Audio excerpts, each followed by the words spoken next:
कहानी की शुरुआत अजनबी गहरे समुद्र में एक बड़े जहाज की ओर नजरें टिकाती है। मौसम बिगड़ने के साथ समुद्र की ऊंची ऊंची लहरों का सामना करते हुए वह आगे बढ़ रहा था। तभी हम रूस के राज्य राजा बेर्न को उसके सैनिकों के साथ देखते हैं। वहाँ एक जादूगर राजा से पूछता है कि आप मुझे लेने के लिए यहाँ तक 7 समंदर पार क्यों आए। राजा उत्तर देता है कि सिर्फ वही मेरी बेटी को ठीक कर सकता है। जादूगर बताता है कि हाँ, मेरी ये जादुई किताब कई काम कर सकती है। इसमें चमत्कार करने वाले कई मंत्र दर्ज है। इसी में ऐसा एक मंत्र भी है जिससे आपकी बेटी की खोई हुई दृष्टि लौट सकती है और वह फिर से देख सकेगी। इसके बाद राजा बेर्न का दरबार दिखता है। वहाँ उसकी बेटी दारिया तलवारबाजी की कला थॉमस से सीख रही होती है। हालांकि दारिया को कुछ भी दिखाई नहीं देता था, फिर भी थोड़ी सी आवाज या आहट से वह शत्रु के हर कदम का भान कर लेती थी। थॉमस उसे हराकर कहता है कि अभी तुम्हें बहुत कुछ सीखना बाकी है। कुछ समय बाद रानी अपनी बेटी दारिया के पास आकर बताती है कि आज रात तुम्हारे पिताजी का जहाज तट पर लौट रहा है और वे एक ऐसी जादुई किताब साथ ला रहे हैं जिसके मंत्र से तुम्हारी आंखें ठीक हो जाएंगी। यह सुनकर राजकुमारी दारिया खुशी से झूम उठती है। फिर थॉमस लकड़ियां काट रहे फादर सर्गी और उसके साथ ही बालाकर को आदेश देता है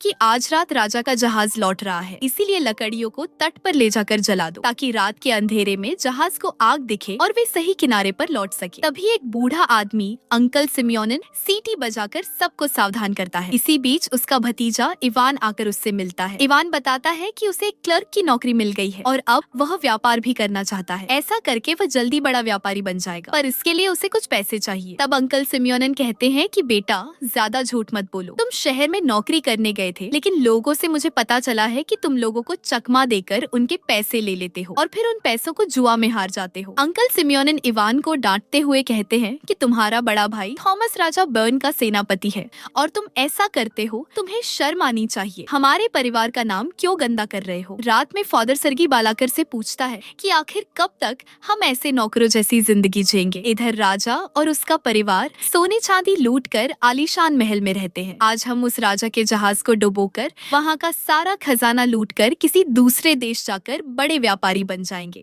सर्गी बालाकर से पूछता है कि क्या हम सही कर रहे हैं और क्या तुम मेरे साथ हो। जिस पर बालाकर कहता है कि हम राजा को मानने नहीं जा रहे, यह एक बड़ा अपराध है। अगर हम पकड़े गए तो लटकाए जाएंगे, इसलिए हमें हर हाल में राजा और जहाज के सारे लोगों को मारना होगा। तभी वे उनका पीछा करते हुए आगे बढ़े। थॉमस उन्हें रोकता है और पूछता है कि तुम दोनों यहाँ क्या कर रहे हो। तुम्हें तो तट पर आग जलाने को कहा गया था, लेकिन तुम चट्टानी किनारे पर क्या कर रहे हो। इससे पहले कि थॉमस उनकी चाल समझ पाता, सर्गी पीछे से उसके सिर पर वार कर उसे बेहोश कर देता है। फिर सर्गी बालाकर के साथ मिलकर योजना के अनुसार सारी लकड़ियाँ चट्टानी किनारे पर जला देता है। इसे देखकर जहाज के लोग आग की तरफ जहाज मोड़कर आगे बढ़ने ही लगे थे कि अचानक कुछ ही देर में एक बड़े पत्थर से उनके जहाज का धड़ टकराकर टूट गया। अब जैसे ही सवेरा हुआ, सर्गी और बालाकर जहाज के टूटे टुकड़ों और मलबे की तलाशी लेने लगे ताकि वे सारा खजाना लूटकर भाग सके। पर ढूंढने पर भी उन्हें एक सोने का सिक्का तक नहीं मिला, जिससे सर्गी और बालाकर बहुत क्रोधित हुए। तभी उन्होंने जादूगर की आवाज सुनी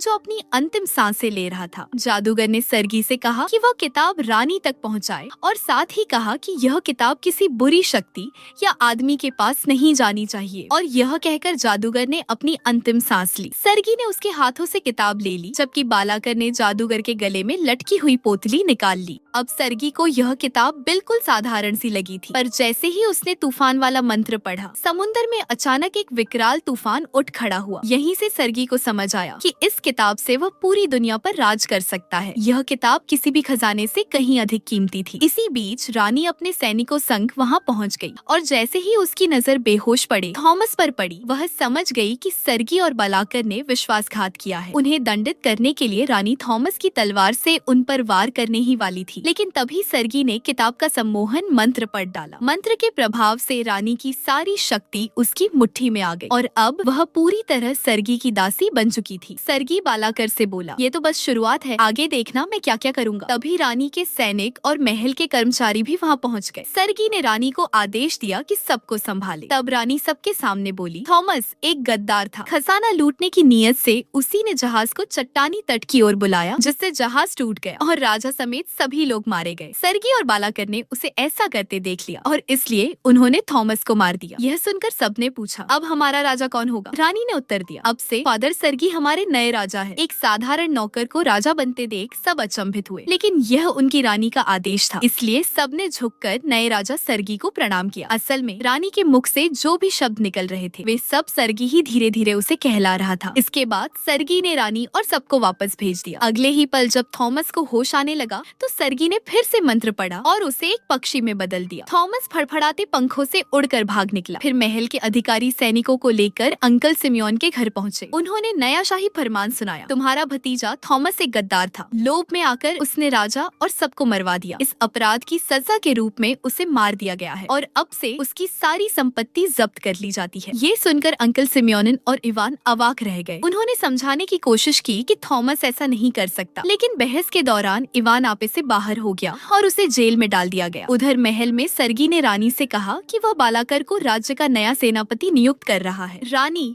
सम्मोहन के वश में उसकी बात मान गई। तभी अपनी माँ की आवाज सुनकर राजकुमारी दारिया वहाँ आ गई। वह पूछने लगी, माँ, पिताजी अब तक क्यों नहीं लौटे? दारिया को देख सर्गी ने रानी से पूछा, क्या तुम इस अंधी लड़की को पहचानती हो? रानी ने साफ इनकार कर दिया। वह पूरी तरह वश में आ चुकी थी, अपना अतीत और अपनी बेटी सब भूल चुकी थी। लेकिन जब दारिया ने अपने पिता का सिंहासन किसी और के पास देखा और सर्गी की आवाज सुनी तो उसे भान हुआ कि कुछ तो गड़बड़ है। वह क्रोध में सर्गी की ओर बढ़ी और चिल्लाई, मेरे पिताजी कहाँ हैं? और तुमने मेरी माँ के साथ क्या किया है? दारिया हमला करती। उससे पहले ही बालाकर ने उसे जोर से पकड़ लिया। फिर सर्गी ने रानी को बाहर भेज दिया, कहते हुए कि वह शायद यह सब नहीं देख पाएगी। उसने मंत्र पढ़ा और दारिया को एक तेज रोशनी में बदल दिया। जादुई प्रकाश बनकर दारिया ने एक तीखी ध्वनि उत्पन्न की और बालाकर की गर्दन में लटक रही पोटली में समा गई। डरकर बालाकर ने पोटली उतारकर अलग रख दी। वे उस पोटली का कुछ कर पाते उससे पहले ही पक्षी बना थॉमस चुपके से उसे उठा ले गया और खिड़की से बाहर निकलकर आसमान में उड़ चला। राजकुमारी को बचाने के इरादे से वह पोटली लेकर भाग रहा था, लेकिन तभी बालाकर ने गोली चला दी। थॉमस बुरी तरह घायल हो गया और पोटली पास के जंगल में एक सूखे कुएं में गिर पड़ी। यह देखकर सर्गी और बालाकर ने समझा कि राजकुमारी और थॉमस दोनों मर चुके हैं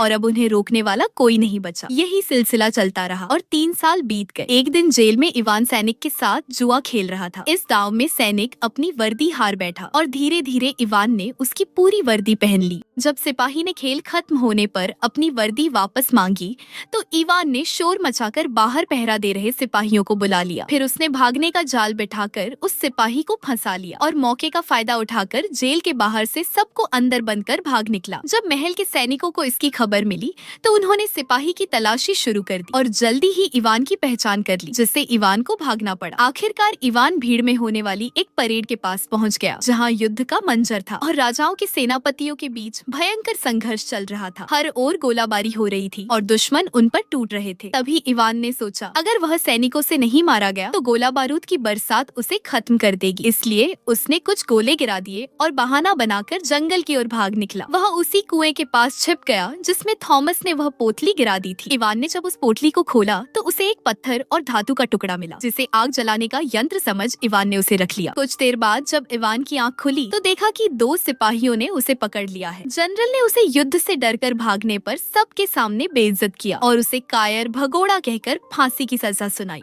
अब जैसे ही 2 सिपाही इवान को दूर ले जा रहे थे ताकि उस पर गोली चलाई जा सके, तभी उसने आसमान में उड़ते हुए एक बड़े गुब्बारे से लटकी हुई रस्सी देखी, जिसको पकड़ इवान ने अपनी जान बचा ली। ऊपर पहुंच इवान ने गुब्बारे को चला रहे आदमी से उसके बारे में पूछा, जिसका नाम जेन था। जेन ने बताया कि वह एक खोजी है जिसे दुनिया घूमने का शौक है और वह बस यहाँ से गुजर रहा था। तब इवान बताता है कि मैं आगे एक सरकशी जगह पर उतर जाऊंगा, जिस पर जीन मान गया। पर जीन ने चेतावनी दी कि किसी भी चीज को छूना मत। इवान कहाँ मानने वाला था। उसने वह उड़ने वाला गुब्बारा पहली बार देखा था और उसे छूने की तीव्र इच्छा हुई। उसने लीवर घुमाया पर लीवर टूट गया और गुब्बारे में गर्म हवा भरना बंद हो गई। जीन इस पर बहुत गुस्सा हुआ। गुब्बारा धीरे धीरे नीचे जाने लगा था। जीन कहता है, इसमें गुब्बारे में बस एक ही आदमी का उड़ने की हवा बची, इसलिए तुम्हें फौरन नीचे कूदना होगा। पर इवान उसकी बात नहीं मानता। तब जीन ने उसे कुछ सिक्के दे दिए और इवान रस्सी पकड़कर गुब्बारे से लटकते हुए जंगल में कूद गया। गुब्बारा हल्का होकर फिर से आकाश में उड़ गया, पर इवान का सिर एक पेड़ से टकरा गया और वह वहीं बेहोश होकर गिर पड़ा। कुछ देर बाद इवान ने लकड़ियाँ इकट्ठा कर आग जलाने का सोचा। जैसे ही उसने कुएं के पास मिले लोहे और पत्थर को रगड़कर आग लगाने की कोशिश की,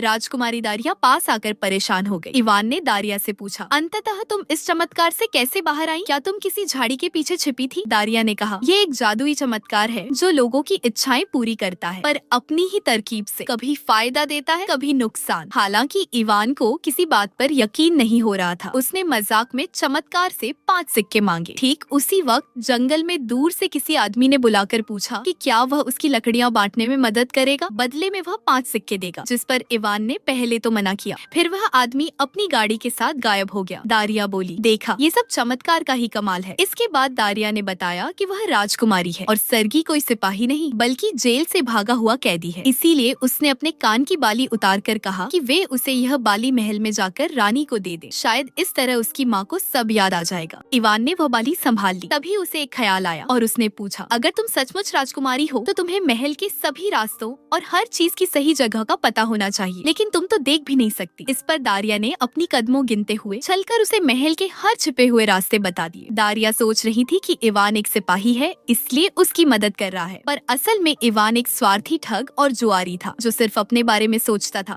फिर इवान दारिया को शहर के एक ढाबे पर ले गया और कहा कि वहीं रुको जब तक मैं महल से लौट कर नहीं आ जाता। जाते वक्त उसने ढाबे के मालिक को एक सिक्का देकर राजकुमारी दारिया को खाना खिलाने की हिदायत दी। इधर सरगी को बालाकर पर बहुत गुस्सा आया, क्योंकि अगर आज उसने युद्ध में किताब के मंत्रों का उपयोग न किया होता तो वे लड़ाई हार जाते। सरगी ने बालाकर से कहा कि फौज को और मजबूत करो और बताया कि वह बार बार ऐसे मंत्र इस्तेमाल नहीं कर सकता। ढाबे पर बैठे दारिया के पास काफी समय बीत गया। मालिक ने उसे जगह खाली करने को कहा। दारिया ने थोड़ी और रुकने की अपील की। तब मालिक ने कहा कि अगर उसके पास पैसे नहीं हैं और वह रुकना चाहती है तो उसे बर्तन साफ करने होंगे। इस तरह राजकुमारी होने के बावजूद दारिया को एक मामूली ढाबे के बर्तन साफ करने पड़े। इधर इवान चुपके से महल में घुस गया और सोने चांदी का सामान इकट्ठा कर बड़ी पोतली में भरकर उसे बाहर ले जाने की कोशिश करने लगा। असल में इवान दारिया की मदद नहीं कर रहा था, वह चोरी करने आया था और भोली दारिया सोच रही थी कि इवान उसकी मदद कर रहा है। महल के सिपाही खड़ी पहरेदारी कर रहे थे, इसलिए इवान को बड़ी मुश्किलों का सामना करना पड़ा। थोड़ी सी गड़बड़ी पर सिपाहियों ने उसे एक कमरे में पकड़ लिया। जब उन्होंने देखा कि एक शख्स के पास इतना कीमती माल है तो समझ गए कि यह एक समुद्र का चोर है। महल के सभी सिपाही इवान को पकड़ने की कोशिश करने लगे, पर इवान चालाक था। वह अलग अलग रास्तों से सबको चकमा देता रहा। आखिरकार छिपने के लिए वह एक संकरी सुरंग में घुस गया, जहाँ से गिरकर वह सीधे राजा सरगी के दरबार में आ पहुँच गया। अगले ही पल सिपाहियों ने आकर उसे पकड़ लिया और जेल में डाल दिया। जब सरगी जेल में पहुंचकर रानी के पास गया तो वह बहुत हैरान हुआ, क्योंकि रानी ने सोते सोते राजकुमारी दारिया की तस्वीर बना दी थी। गुस्से में सरगी ने फिर पूछा, क्या तुम इस लड़की को जानती हो? पर रानी ने साफ इनकार कर दिया और कहा कि यह तस्वीर उसके हाथों ने अपने आप बना दी और वह उसे रोक भी नहीं पाई। सरगी ने गुस्से में वह तस्वीर छीनकर बाहर फेंक दी। इसे देखकर रानी के आंसू बह निकले। इधर पक्षी ने इवान से कहा कि अगर वह अपनी जान बचाना चाहता है तो जैसा मैं कहूँ वैसा करे, नहीं तो कल जेलिया उसे उल्टा लटकाकर टुकड़े टुकड़े करवा देगा। पक्षी ने बताया कि उसे राजा सरगी को यह बताना होगा कि वह जादुई किताब के बारे में जानता है और कैसे उसने राजा बैरन को मारा और रानी को सम्मोहित किया। पक्षी ने आगे बताया कि सरगी की जादुई किताब में जो मंत्र लिखे हैं उनकी जादुई शक्ति अब सूख सी चुकी है, वे अब वैसी असरदार नहीं रहे। इसलिए पहले तुम्हें यंत्रगत घोड़े पर सवार होकर बूनों की पहाड़ी पर जाना होगा और वहाँ जादुई स्याही हासिल करनी होगी। फिर पक्षी के द्वितीय स्थान पर जाकर जादुई पंख से बनी कलम लेनी होगी, क्योंकि केवल उसी कलम से मंत्रों में जादुई स्याही भरी जा सकती है। इवान अब तक विश्वास नहीं कर रहा था कि एक पक्षी उससे बात कैसे कर रहा है। वह पूछता है, तुम कौन हो और मेरी मदद क्यों कर रहे हो? तभी इवान की नींद खुली और उसे पता चला कि यह सब एक सपना था। अगली सुबह जेलिया इवान की फांसी का दिन था, इसलिए अपनी जान बचाने के लिए इवान ने सरगी से कहा कि वह उसके राज और उस जादुई किताब के बारे में जानता है और यह भी कि किताब की मंत्रों की स्याही खत्म हो रही है, इसलिए उसकी ताकत ज्यादा देर तक नहीं रहेगी। यह सुनकर सरगी ने इवान को मुक्त कर दिया और पूछा, क्या तुम सच में मदद कर सकते हो? इवान ने कहा कि वह मदद कर सकता है, पर उसके लिए उसे बुनों की पहाड़ी पर जाकर जादुई स्याही और पंख से बनी कलम प्राप्त करनी होगी, जिससे मंत्रों की शक्ति फिर से लौट आए। इवान ने कहा कि वह यह काम करेगा, लेकिन बदले में सरगी को उसे भी राजा बनाना होगा। सरगी ने हामी भरते हुए कहा, ठीक है, किसी छोटे मोटे राज्य का राजा बना दूंगा, मगर पहले काम तो पूरा कर। इवान ने शर्त रखी कि इस सफर के लिए उसे राजमहल का लोहे वाला यांत्रिक घोड़ा चाहिए। सरगी ने उसकी बात मान ली। जब इवान ने उस यांत्रिक घोड़े को देखा तो उसके होश उड़ गए। देखने में तो वह ऐसा लग रहा था जैसे 2 मील का भी सफर तय न कर पाएगा। घोड़े की हालत बहुत ही खराब थी, लेकिन पक्षी ने इसी घोड़े का उपयोग करने को कहा था, इसलिए इवान उस पर चढ़ बैठा। आगे बढ़ने के लिए इवान को उसमें कई सिक्के डालने पड़े, फिर भी घोड़ा बहुत धीमी चाल से चल रहा था। उबकर इवान वहीं सो गया। कुछ देर बाद घोड़ा उससे शहर के उसी ढाबे के सामने ले आया जहाँ दारिया ठहरी हुई थी। होश में आते ही इवान घबरा गया। उसने घोड़े से कहा, तुम मुझे यहाँ क्यों ले आए? चलो तुरंत यहाँ से निकलो। उधर ढाबे पर बर्तन धोती दारिया का मोहल्ले के बच्चे मजाक उड़ा रहे थे। उनकी आवाज सुनकर दारिया इवान के पास आ गई और पूछने लगी, क्या तुम माँ से मिले? क्या तुमने मेरी बालियाँ उन्हें दी? पर इवान उसके किसी सवाल का जवाब नहीं दे रहा था, क्योंकि वह दारिया को अपने साथ नहीं रखना चाहता था। अगले ही पल ढाबे का मालिक इवान को तिरस्कार भरी निगाहों से देखने लगा। शर्मिंदगी से बचने के लिए इवान ने दारिया को अपने साथ घोड़े पर बैठा लिया और वे दोनों आगे निकल पड़े। रात होने पर वे अंकल सेम्योन के घर पहुँचे और वहीं ठहर गए। अगली सुबह वे फिर यात्रा पर निकल पड़े। कई दिन यूं ही गुजर गए, कभी घने जंगलों को पार करते, कभी समुन्दर की लहरों से टकराते हुए। आखिरकार वे बुनो की पहाड़ी पर पहुँच गए। वहाँ इवान को एक छोटी गुफा मिली। उसने दारिया को बाहर रहने का कहकर खुद अंदर कदम रखा। भीतर एक अद्भुत दृश्य था, बुनो की जादुई बस्ती। पर जैसे ही वे लोगों ने इवान को देखा, उसे पकड़कर कैद कर लिया। उनके राजा ने कहा, बाहरी लोगों का यहाँ आना सख्त मना है, इसीलिए तुम्हें मरना होगा। बचने के लिए इवान ने झूठी कहानी गढ़ी। मैं भी कभी तुम्ही में से एक था, सालों पहले गलती से बाहर चला गया, जहाँ जाने से हर कोई बड़ा हो जाता है। अब मैं फिर तुम्हारे साथ रहना चाहता हूँ। यह सुनकर बुनो का राजा जोर से हंस पड़ा। इवान को लगा कि उसकी चाल काम कर गई, पर तभी राजा बोला, अगर हमारे साथ रहना है तो फिर से बौना बनना होगा। सिपाही आरी लेकर आ गए। राजा ने पूछा, कहाँ से छोटा करे? यह सुनकर इवान चीखने चिल्लाने लगा। ऐसा मत करो। उसकी आवाज सुनकर दारिया अंदर आ गई। इवान ने उसे तुरंत जाने को कहा, पर दारिया डट कर बोली, अगर किसी ने मेरे भाई इवान को हाथ लगाया तो मैं उसकी ऐसी दुर्गति करूंगी कि हालत पतली हो जाएगी। तब राजा ने इवान को मारने के बजाय दारिया को अपने सेनापति से मुकाबला करने के लिए खड़ा कर दिया। उसकी आंखों पर पट्टी भी बांध दी ताकि लड़ाई बराबरी की हो। मुकाबला शुरू हुआ। दारिया सेनापति के हर कदम की आहट सुनते हुए खुद को बचाती रही। कुछ मौकों पर उसने पलटकर वार भी की, जिससे सेनापति को बेइज्जती झेलनी पड़ी। आखिरकार दारिया ने उस पर प्रहार करने के बजाय उसे ऊपर खींचकर उसकी जान बख्श दी। यह देखकर राजा और सारे बौने बहुत प्रसन्न हुए। दारिया विजेता घोषित की गई और इवान को भी आजाद कर दिया गया। इनाम में राजा ने उन्हें जादुई स्याही की बोतल भेंट की। साथ ही बताया कि जादुई कलम उन्हें पक्षी द्वीप के बर्फीले पहाड़ों को पार करने के बाद मिलेगी। उनकी मदद के लिए राजा ने उन्हें गर्म कपड़े भी दिए। पर बाहर आकर इवान खुद पर बहुत गुस्सा कर रहा था। रोते हुए बोला, सब मेरी वजह से हुआ। दारिया मुश्किल में पड़ गई, मर भी सकती थी। मैं कोई सिपाही नहीं हूँ। सारी उम्र चोरी चकारी, जुएबाजी और निकम्मे काम ही किए हैं। मैं मतलब परस्त हूँ। कितनी ही बार मैंने अपने अंकल सेम्योन तक का पैसा खा लिया है। वह हमेशा से अपने भाई थॉमस जैसा बनना चाहता था, पर चाहकर भी वैसा नहीं बन सका। यह सुनते ही दारिया बोली, इवान तुम मेरे भाई हो, अब से मैं तुम्हारी छोटी बहन हूँ और तुम सच में बहुत अच्छे इंसान हो। उसके यह शब्द सुनकर इवान की आंखें भर आईं, क्योंकि आज तक किसी ने उससे इतनी सच्चाई से यह बात नहीं कही थी। थोड़ी देर बाद यांत्रिक घोड़े ने बर्फीले पहाड़ों पर साथ जाने से मना कर दिया। उसे अच्छाई से डर लगता था, इसलिए दारिया और इवान ने उसे अलविदा कहा और आगे बढ़ गए। बर्फीले रास्तों पर वे देर तक चलते रहे, लेकिन धीरे धीरे उनकी हालत बिगड़ने लगी। सर्दी के मारे वे जमने लगे थे। आखिरकार जब वे आखिरी चोटी पर पहुँचे तो इवान ने देखा जीन अपने गुब्बारे के साथ यही ठहरा हुआ है। जीन ने उन्हें गर्म कपड़े दिए, थोड़ा खाना भी बांटा और बताया कि वह यहाँ ठहरा नहीं है बल्कि फंस गया है। असल में उसके गुब्बारे की गर्म हवा पूरी तरह खत्म हो चुकी थी। रोते हुए उसने कहा, मैं तो अपने घर लौटना चाहता हूँ, पर इस ठंड में हम तीनों यहीं जमकर मर जाएंगे। इवान ने उसे धैर्य दिया और संभाला। इतने में यांत्रिक घोड़ा पहाड़ों को चढ़ता हुआ उनके पास आ गया। वह बोला, मैं तुम्हें अकेला कैसे छोड़ सकता था? घोड़े को देखकर जीन खुशी से चिल्लाया, भाई अब तो हम बच गए, क्योंकि ठंड से घोड़े के मुंह से गर्म हवा निकल रही थी। कुछ देर बाद तीनों गुब्बारे में बैठ पक्षी द्वीप की ओर बढ़ चले। असल में जीन ने घोड़े के मुंह से निकलती गर्म हवा का इस्तेमाल कर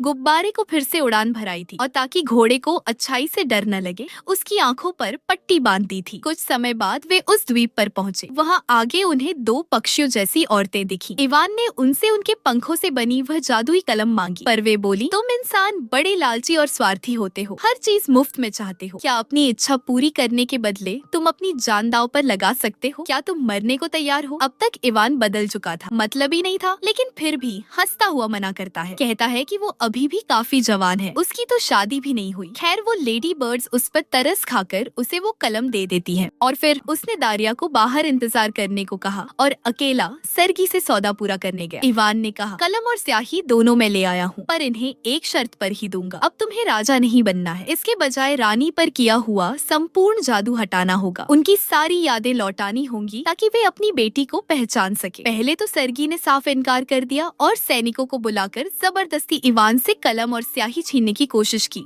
लेकिन इवान ने तुरंत धमकी दी, अगर तुमने जबरदस्ती की तो मैं इन्हें यहीं तोड़ दूंगा। यह सुनकर सर्गी डर गया। हालांकि बातों बातों में भुलाकर सर्गी ने अपनी जादुई टोपी पहन ली और अदृश्य हो गया। उसने इवान पर वार किया और कलम स्याही छीन ली। फिर उनकी मदद से जादुई किताब के मंत्रों में फिर से स्याही भर दी। यह करके सर्गी बेहद खुश हुआ। अब कोई भी उसे रोक नहीं सकता था। सैनिकों ने इवान को उठाकर बाहर फेंक दिया। उसके बाद दारिया ने आकर पूछा, क्या तुम सफल हुए? क्या माँ को सब याद आ गया? दारिया को रोता देख इवान को बहुत दुख हुआ। उसके पास सिर्फ एक ही रास्ता बचा था। उसने जेब से वही जादुई पत्थर निकाला जो इच्छाएं पूरी करता था। उसे रगड़कर प्रार्थना की, कैसे भी करके रानी पर किया हुआ जादू टूट जाए और वे दारिया के पास लौट आए, चाहे इसके बदले मेरी जान ही क्यों न चली जाए। यह कहते ही इवान कहानी की शुरुआत के समय में पहुंच गया, जब सर्गी और बाला जहाज डुबाने के लिए रात को चट्टानों के किनारे आग जला रहे थे। इवान ने उन पर धावा बोला, सर्गी की आंखों में मिट्टी झोंक दी और उसे मारकर बेहोश कर दिया और फिर आग को बुझाकर सरकश्त वाली किनारे पर आग जला दी,